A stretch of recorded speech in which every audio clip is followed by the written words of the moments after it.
Hello student, आज की class में अपन देखने वाले जो क्लास 11th होता है उसकी केमिस्ट्री का फर्स्ट चैप्टर जिसका नाम क्या है, रसायन विज्ञान की कुछ मूल अवधारणाएं। तो इसके बारे में अपन डिटेल से देखते हैं, तो वीडियो को एंड तक जरूर देखना। तो चलिए अपन वीडियो को स्टार्ट करते हैं। यहाँ पर समझिए, सबसे पहले अपन बात करेंगे कि रसायन विज्ञान किसे कहते हैं, यानी कि अपन रसायन विज्ञान की कुछ मूल अवधारणा में सबसे पहले अपन बात करेंगे कि केमिस्ट्री किसे कहते हैं, रसायन विज्ञान किसे कहते हैं। अगर आपने डेफिनेशन पढ़ी है तो ठीक है, नहीं पढ़ी है तो यहाँ पर आपको ध्यान से समझना है। रसायन विज्ञान का मतलब यहाँ पर क्या होता है कि देखिए, विज्ञान की वह शाखा जिसमें पदार्थ का जब संश्लेषण, संगठन और गुणधर्म, मतलब गुणधर्म और उनकी जो होने वाली अभिक्रिया होती है उसका अपन अध्ययन करते हैं, तो उसको अपन क्या कह सकते हैं, रसायन विज्ञान कह सकते हैं। अब इस डेफिनेशन को पढ़िए वापस से कि देखिए, विज्ञान की वह शाखा जिसमें पदार्थ के संश्लेषण, संगठन, गुणधर्म और अभिक्रियाओं का अध्ययन किया जाता है उसे अपन क्या कहते हैं, रसायन विज्ञान कहते हैं। मतलब कहने की सिंपल भाषा है, क्या कहने की सिंपल भाषा है कि रसायन विज्ञान के अंदर अपन क्या करेंगे, जो भी पदार्थ है उसका संश्लेषण यानी कि किस प्रकार से बन रहा है वो, है ना, उसका संगठन देखेंगे, एंड गुणधर्म, ये किस प्रकार से गुण व्यवहार प्रदर्शित कर रहा है ना, इसके गुण क्या क्या है उसके बारे में, और साथ में अपन देखेंगे कि रासायनिक अभिक्रिया किस प्रकार से होती है, उन सारा का डिटेल अपन अध्ययन करेंगे। तो उसको अपन कह सकते हैं केमिस्ट्री, जिसमें के अंदर अपन अध्ययन करते हैं ना। अब यहाँ पर समझते हैं कि देखिए, एक बात इंपॉर्टेंट मैं आपको बता देता हूँ कि IMP क्वेश्चन है ना, IMP, रसायन विज्ञान होता है, रसायन विज्ञान, उसका पिता किसे कहते हैं, तो रसायन विज्ञान का पिता किसे कहते हैं, तो रसायन विज्ञान का पिता कहते हैं लेवोशियर को। किसको कहते हैं, लेवोशियर को। ये तो हो गया रसायन विज्ञान का पिता। लेकिन अगर अपन बात करेंगे आधुनिक भारत रसायन शास्त्र यानी कि रसायन विज्ञान का पिता कौन है, मतलब अपन इंडिया की बात करते हैं, भारत की, तो अपन का आधुनिक भारत में रसायन शास्त्र यानी कि रसायन विज्ञान का पिता कौन है, तो उसको मैं लिखता हूँ, वो वेरी इंपॉर्टेंट हो जाता है इससे की तुलना में IMP। तो आधुनिक भारत में रसायन शास्त्र के पितामह, शास्त्र लिखूंगा तो वही होगा ना, रसायन विज्ञान ही होगा ना। रसायन शास्त्र के पितामह कौन हो जाते हैं, आचार्य प्रफुल्ल चंद्र राय। आचार्य प्रफुल्ल चंद्र राय, ये आपको दिमाग में बैठा लेना है ना, आचार्य प्रफुल्ल चंद्र राय। तो अगर अपन बात करेंगे सिंपल भाषा में कि केमिस्ट्री यानी कि रसायन विज्ञान का जनक जो सभी जगह पर चलती है ना, तो उसका पिता कौन है, लेवोशियर। लेकिन अगर अपन बात करेंगे अपने देश की यानी कि इंडिया की बात करेंगे, भारत की, तो आधुनिक भारत में रसायन शास्त्र या रसायन विज्ञान के पिता कौन है, आचार्य प्रफुल्ल चंद्र राय। अब देखिए, इस टॉपिक में अपन बात करते हैं कुछ बेसिक से पॉइंट। यहाँ पर अपन बात करेंगे सबसे पहले पदार्थ क्या होता है। क्या बात करेंगे, पदार्थ क्या होता है।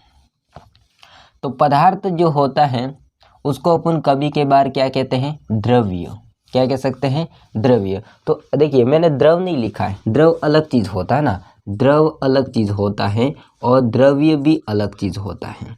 तो द्रव्य अलग है, उसको अपन पदार्थ कह सकते हैं, लेकिन द्रव होता है वो एक तरल पदार्थ होता है ना, तरल यानी कि लिक्विड, जैसे कि जल, है ना, तो वो अलग चीज है ना, दोनों में आपको कंपैरिजन समझना है।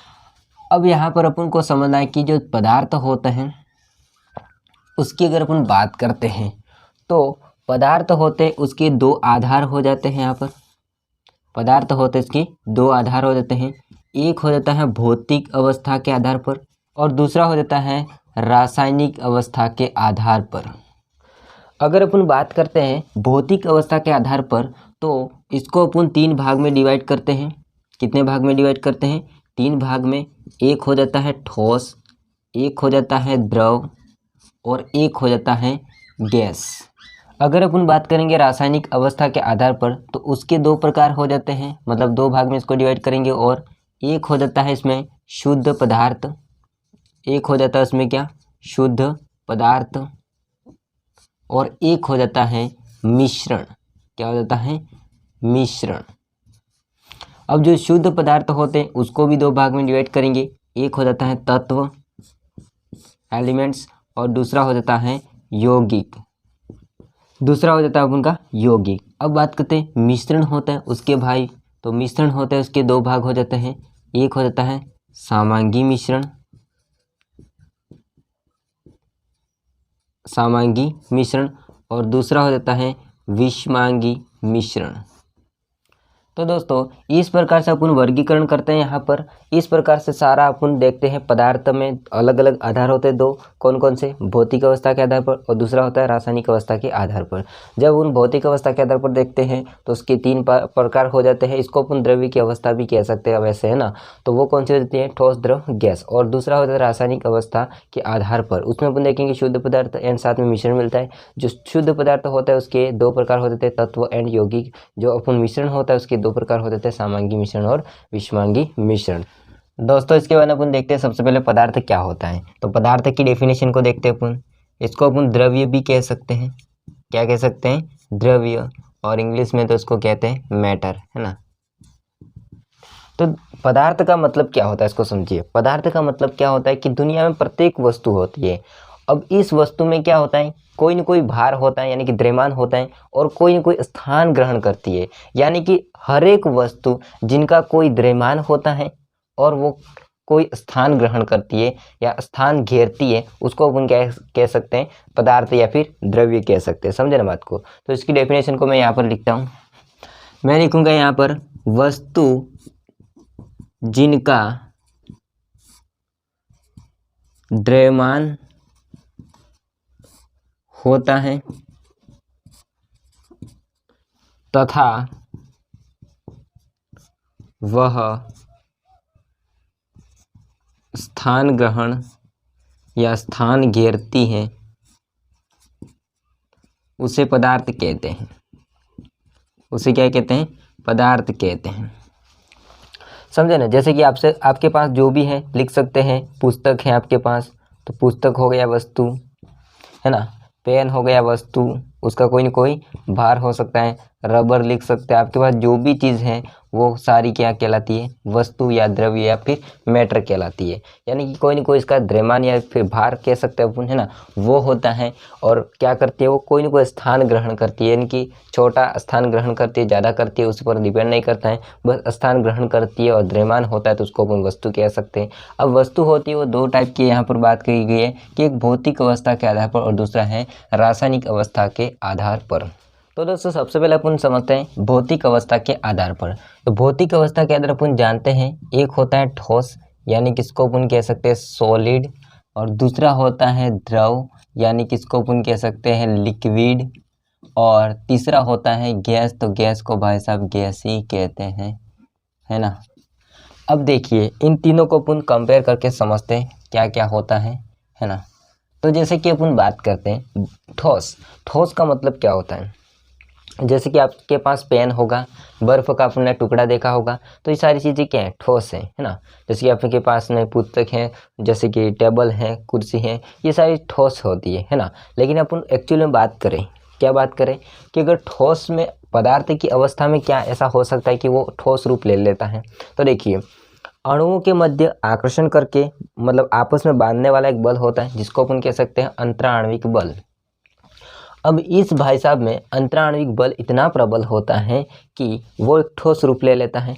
अब द्रव होता है उसमें क्या होता है, अंतराण्विक बल होता है, वो ठोस की तुलना में कम होता है, तो वो लिक्विड यानी कि एक तरल पदार्थ की तरह व्यवहार करने लगता है। अब यहाँ पर हम बात करते हैं गैस की, तो इसमें अंतराण्विक बल बिल्कुल काम नहीं करता है। तो वो उसके जो आणविक कण होते हैं या अणु होते हैं वो क्या करते हैं, फ्रीडम यानी कि स्वतंत्र रूप से घूमते रहते हैं। समझे ना बात को। तो सबसे पहले अपन बात करते हैं ठोस की। तो ठोस में क्या होता है, अंतराण्विक बल प्रबल या फिर ज़्यादा कह सकते हैं। इसमें देखेंगे तो क्या होगा, अंतराण्विक बल होगा वो ठोस से कम होगा, व गैस से क्या होगा, ज़्यादा होगा। गैस से ज़्यादा होगा क्योंकि गैस से तो ज़्यादा ही होगा द्रव का अंतराण्विक बल। और इसमें क्या होता है, अंतराण्विक बल नहीं होता है ना, नहीं होता है। तो इसमें स्वतंत्र होते हैं जो अणु होंगे वो क्या होंगे, स्वतंत्र। तो अपन कह सकते हैं अणु स्वतंत्र होते हैं। अब देखिए सेकंड बात अपन करते हैं कि जो ठोस होता है उसकी अगर अपन बात करते हैं आयतन और आकार की, तो आपने ठोस को देखा होगा, बर्फ़ को ले लीजिए, पेप्सी खाई होगी आपने, है ना, पेप्सी 2 रुपये वाली, वो नहीं आती है वो खाने के लिए, तो उसका आकार एक निश्चित होता है ना। तो अपन कह सकते हैं कि ठोस में आकार और आयतन दोनों क्या होते हैं, निश्चित होते हैं। आकार और आयतन दोनों क्या होते हैं, निश्चित होते हैं। आकार व आयतन दोनों निश्चित होते हैं। दोनों क्या होते हैं, निश्चित होते हैं। अब बात करते हैं इसके उदाहरण की, तो एग्जाम्पल मान लीजिए बर्फ है, बर्फ हो गया, आपके पास पेन, पुस्तक, सारी जो चीज़ें होती है वो ठोस रूप होती है, तो वो सारी ठोस की कैटेगरी में आ जाएगी, आदि, है ना। अगर अपन बात करते हैं द्रव की, तो इसमें अपन को छोड़ देना आयतन आकार को, मैं बाद में बताता हूँ किस प्रकार से होता है वो। और गैस की बात करेंगे तो इसमें आकार और आयतन, आकार व आयतन दोनों अनिश्चित होते हैं। दोनों क्या होते हैं, दोनों अनिश्चित होते हैं। अब गैस होती है ना, उसका आकार न आयतन दोनों अनिश्चित होते हैं। जिसमें गैस को हम खुला छोड़ेंगे तो इसका पूरे मतलब कह सकते हैं कमरे में अगर लाएंगे गैस तो कमरे में पूरे फैल जाएगी, इसका आकार नापने की जरूरत ही नहीं पड़ेगी, है ना। आकार नापने जाएंगे तब अपन खो जाएंगे। अब यहाँ पर देखेंगे अपन, इसमें दोनों क्या होते हैं, अनिश्चित होते हैं। उदाहरण की बात करेंगे तो हाइड्रोजन H2, O2, N2, ये सारी जो गैसें होती है उनका आकार आयतन अनिश्चित होता है।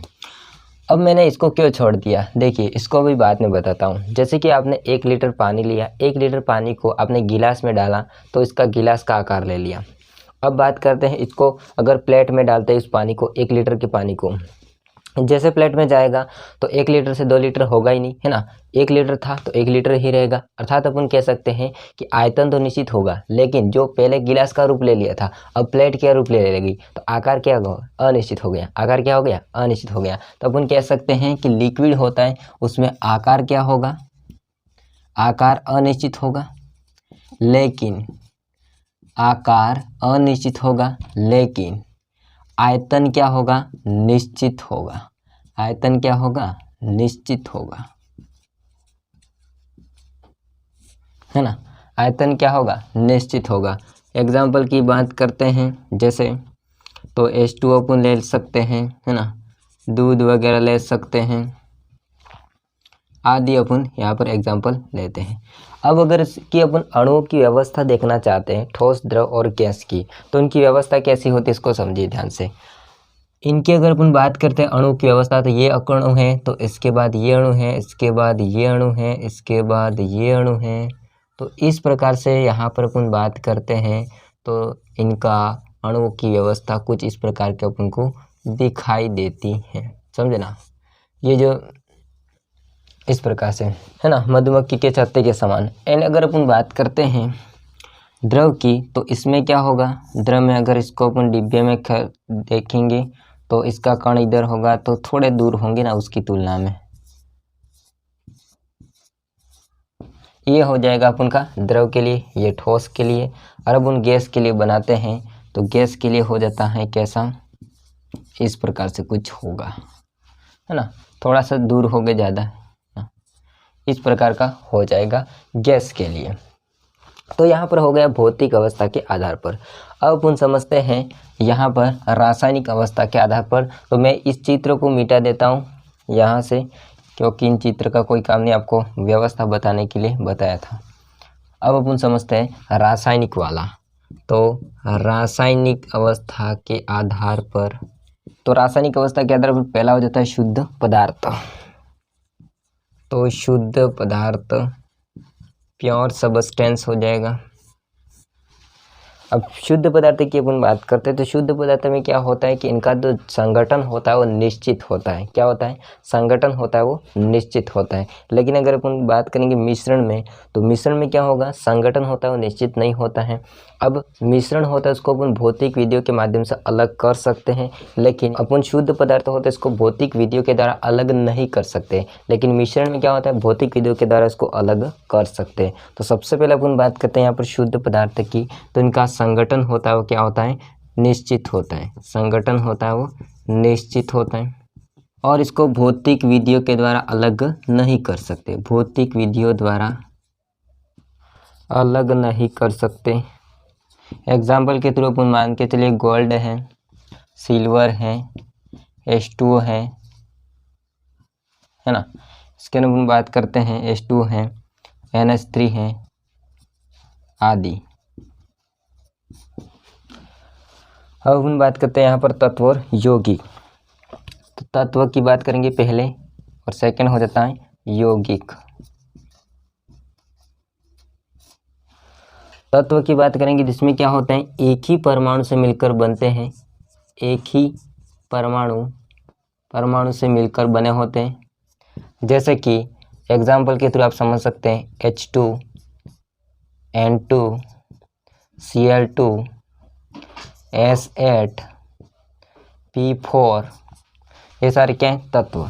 लेकिन इसमें क्या है, अलग अलग परमाणु से मिलकर बने होते हैं। जैसे कि यहाँ पर एग्जाम्पल के थ्रू अपन ले सकते हैं H2O, इसका नाम होता है NH3, है ना, H2NH3।